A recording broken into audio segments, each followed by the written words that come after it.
pessoal, aqui é o professor Natan de Geografia e hoje vamos dar continuidade à aula de estrutura terrestre que vocês já começaram a ver na aula anterior. Na aula de hoje, vamos ver dois assuntos referentes à estrutura terrestre: os tipos de rochas e a estrutura geológica do planeta Terra. Vamos começar falando sobre os tipos de rochas. Mas antes de falarmos sobre eles, vamos lembrar que as rochas são aqueles agregados naturais de minerais que formam a crosta terrestre.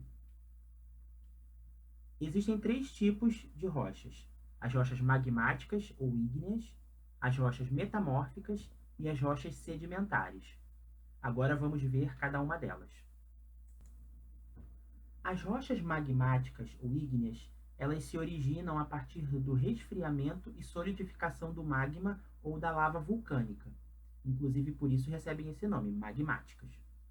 Vamos lembrar que o magma é aquele material pastoso e de alta temperatura que se encontra no interior do planeta. E quando esse material é expelido pela atividade vulcânica, ele se transforma em lava vulcânica. As rochas magmáticas ou ígneas podem ser de dois tipos. Elas podem ser intrusivas ou plutônicas, ou elas podem ser extrusivas, também chamadas de vulcânicas.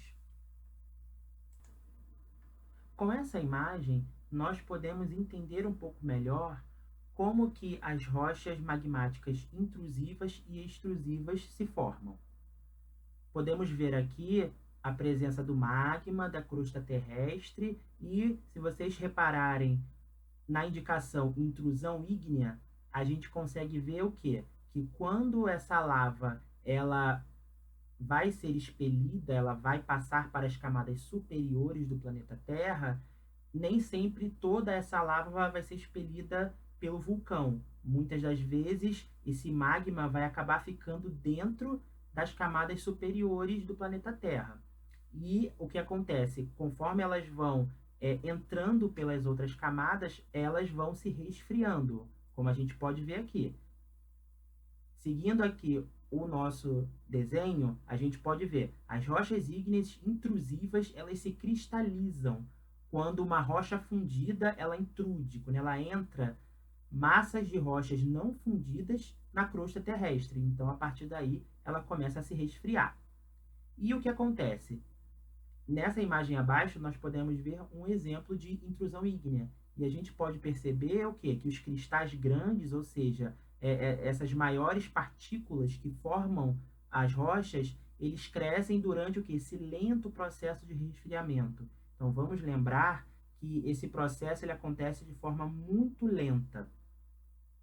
E com isso, criam essas rochas com uma granulação, né? Ou seja, os seus grânulos são mais grossos, eles são maiores, como, por exemplo, o granito que aparece aqui na nossa imagem.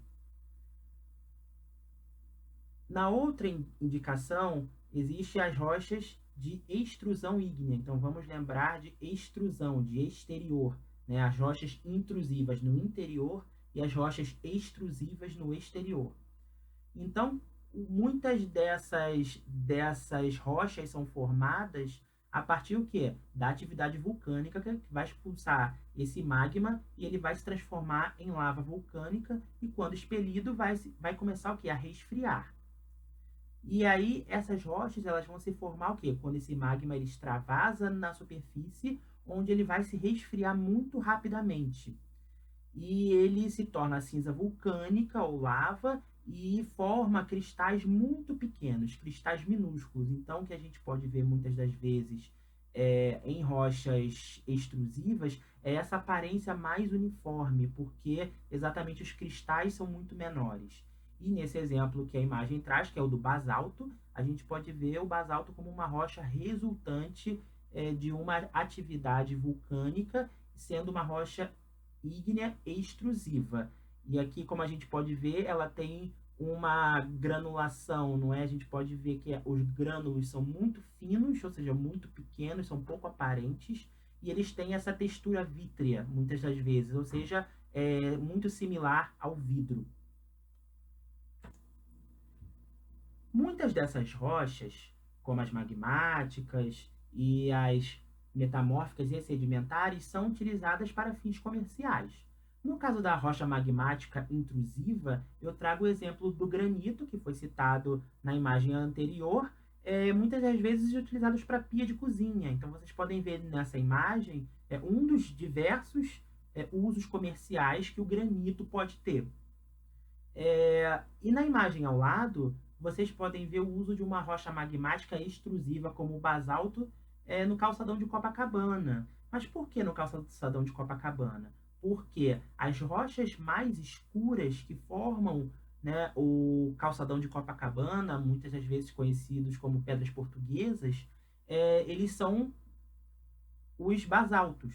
Então a gente pode ver que as rochas mais escuras do calçadão são basaltos.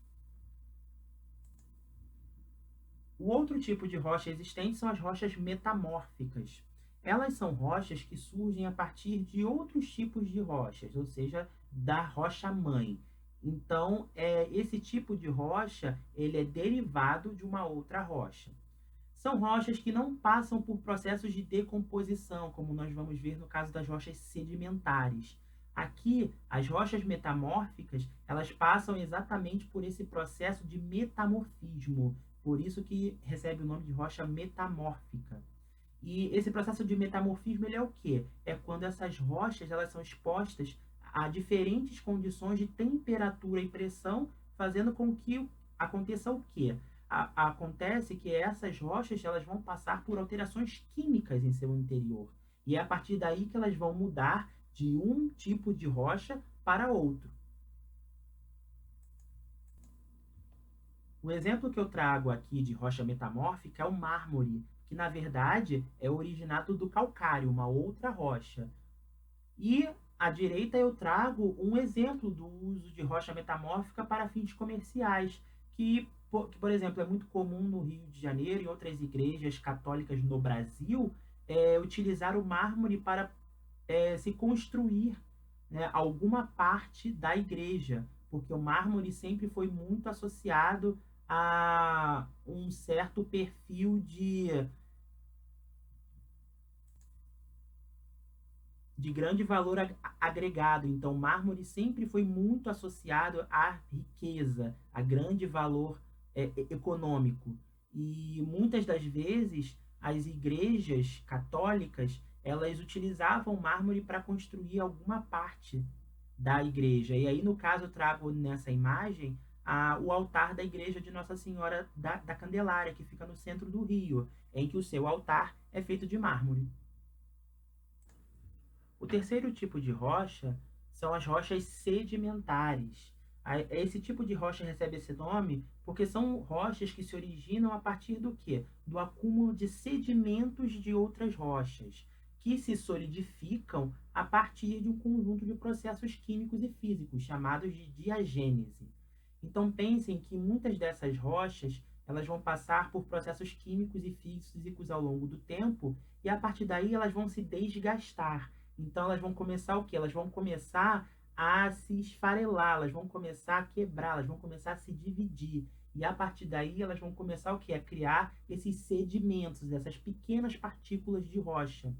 E ao longo do tempo, essas partículas de rocha podem se unir com outras partículas de rochas e assim criar novas rochas, que são chamadas de rochas sedimentares. O exemplo que eu trago de rocha sedimentar é o calcário, que é a rocha que dá origem ao mármore, como nós vimos no exemplo das rochas metamórficas. O calcário, ele é uma rocha que também é utilizada no calçadão da praia de Copacabana, né? Então essa imagem aparece novamente por quê? Para vocês saberem que as pedras portuguesas mais claras são formadas por calcário e as rochas mais escuras, as pedras portuguesas mais escuras, são exatamente o basalto que nós já vimos também nas rochas ígneas. E aqui eu trago o ciclo das rochas, para que vocês entendam como que esse ciclo de rochas vai acontecer na natureza. Como nós vimos, as rochas magmáticas, as rochas ígneas, elas são as rochas formadas a partir exatamente do magma ou da lava vulcânica. Então, geralmente, essas rochas magmáticas vão dar origem a outras rochas, como as metamórficas e as sedimentares. No caso das rochas metamórficas, como nós vimos, as rochas magmáticas vão passar por metamorfismo e assim darão origem às rochas metamórficas. No caso das rochas sedimentares, muitas dessas rochas magmáticas vão passar exatamente por esse processo de diagênese que nós vimos, e assim elas vão se desgastar e assim podendo gerar rochas sedimentares. Mas as rochas metamórficas e sedimentares também podem uma formar a outra. Então, se a gente parar para pensar que uma rocha metamórfica também pode passar por esse processo de desgaste, ela pode também gerar uma rocha sedimentar. Enquanto que uma rocha sedimentar, ela também pode passar pelo processo de metamorfismo e a partir daí se tornar uma rocha metamórfica. E ainda a gente tem que parar para pensar também que as rochas sedimentares, elas podem passar pelo processo de diagênese e gerar outras rochas sedimentares. E as rochas metamórficas também podem passar por metamorfismo e gerar novas rochas metamórficas.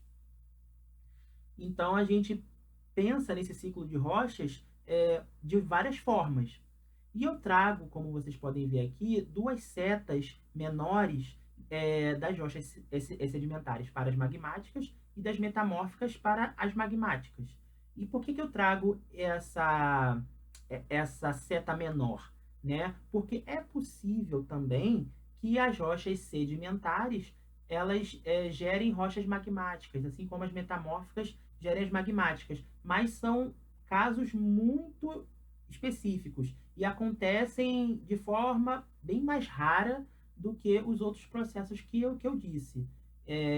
Dificilmente uma rocha sedimentar ou uma rocha metamórfica vai gerar uma rocha magmática. Só em casos, por exemplo, se uma rocha sedimentar ou metamórfica entrar em contato com a lava vulcânica ou com magma, e a partir daí ela se dissolver, mas a sua composição gerar uma nova rocha magmática pelo resfriamento desse magma ou dessa lava. Então, por isso que eu coloquei uma seta mais fina, para que vocês percebam e entendam que esse processo de uma rocha sedimentar e de uma rocha metamórfica gerarem uma rocha magmática são casos muito mais específicos e muito raros de se acontecer na natureza. O que a gente vê mais são os outros processos que eu citei anteriormente, que são representados nesse esquema pelas setas maiores.